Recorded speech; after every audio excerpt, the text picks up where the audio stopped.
Harper Audio presents Strange Brew by Mary K. Andrews. Narrated by Hilary Huber. For Celestine Silby, my treasured mentor and friend. Chapter 1. All the Sunday afternoons I can remember have that same grainy black and white quality as those old photographs in a family scrapbook.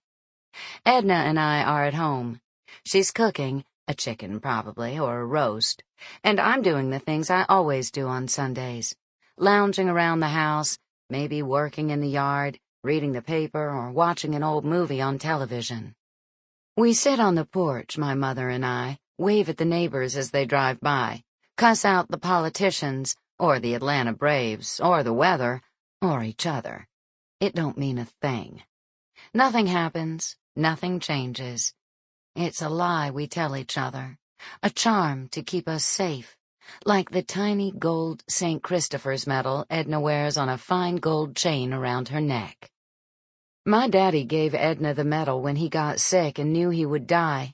The Catholic Church took away Christopher's saint franchise at about the same time we Garritys stopped going to Mass.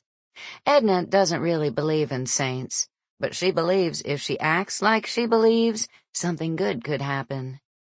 I believed it too, until the Sunday late last summer when my ideas about goodness and evil were shaken like one of those snow globes we put on the mantel every Christmas. It was one of those unremarkable Sundays, not unbearably hot because we'd had an early afternoon shower. The windows were open, and I could hear the soft swish of a lawn sprinkler nearby.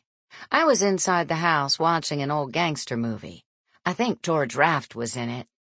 Edna had put a chicken in the pressure cooker, and I was supposed to be listening for the steam to be sputtering good so I could turn down the heat. She was outside on the porch, probably dozing over the Sunday paper. All of a sudden, she let out a howl like a scalded dog. I went running out, just in time to see her out in the yard, beating this poor old drunk with a dripping wet floor mop.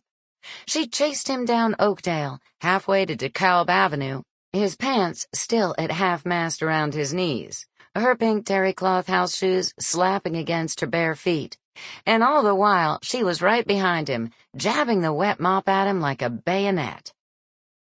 Her heart condition had slowed her down some in the past year. Otherwise, I believe Edna would have run that old wino to ground and pummeled him to death with that mop.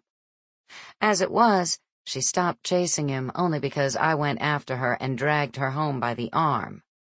"For God's sake," I told her, standing there on the sidewalk, panting for breath, hoping my own heart wouldn't give out. "That guy could have had a gun or a knife. What if he turned on you? What would you have done?" "Son of a bitch, bums!" she yelled, brandishing the mop in the direction he'd run off in.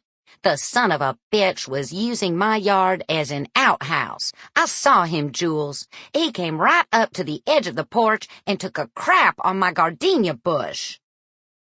I was pulling her along the sidewalk toward the house, trying to get her to come along quietly, but she had an audience now.